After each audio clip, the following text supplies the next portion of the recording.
خبر دیں آپ کو، سینٹ کی قائمہ کمیٹی برائے خزانہ کے اجلاس میں وزیر خزانہ محمد اورنگزیب نے واضح کیا ہے کہ سرکاری ملازمین کی ریٹائرمنٹ کی عمر 55 سال کرنے کی کوئی تجویز زیر غور نہیں۔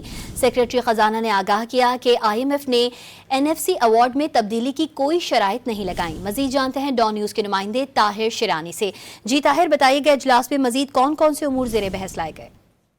دیکھیں، ایک تو حال ہی میں مختلف میڈیا پلیٹ فارمز پر یہ خبر سامنے آئی تھی کہ سرکاری ملازمین کی جو ریٹائرمنٹ عمر ہے وہ 60 سال سے کم کر کے 55 سال کرنے کی تجویز ہے، لیکن وزیر خزانہ نے سینٹ کی قائمہ کمیٹی خزانہ میں یہ واضح کیا کہ اس حوالے سے کوئی ایسی تجویز زیر غور نہیں ہے۔ انہوں نے کمیٹی کو بتایا کہ بینکوں سے قرض لیں گے تو سب کے سامنے ہوگا، فی الحال کوئی مہنگا قرضہ نہیں لیا گیا ہے کیونکہ اس وقت جو ایکسٹرنل گیپ ہے اس کا کوڈ ہے اور مزید قرضے اپنی شرائط پر لیے جائیں گے۔ انہوں نے کہا کہ اس وقت 6 ماہ کا ایبور ریٹ 12% ہے اور صنعتی شعبے کے لیے سرمایہ کاری کا حصول آسان ہو گیا ہے۔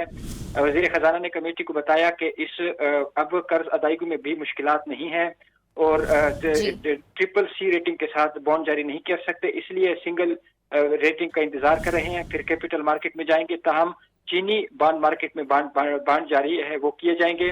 اس کے ساتھ ساتھ سیکرٹری خزانہ کی جانب سے بھی کمیٹی کو بریفنگ دی گئی اور انہوں نے کہا کہ IMF کی جانب سے جو NFC ایوارڈ کے حوالے سے ہیں وہ کوئی شرائط نہیں ہے اور BISP اور PSTP کے جو اخراجات ہیں وہ صبح سے شیئر کرنے کا کہا گیا ہے۔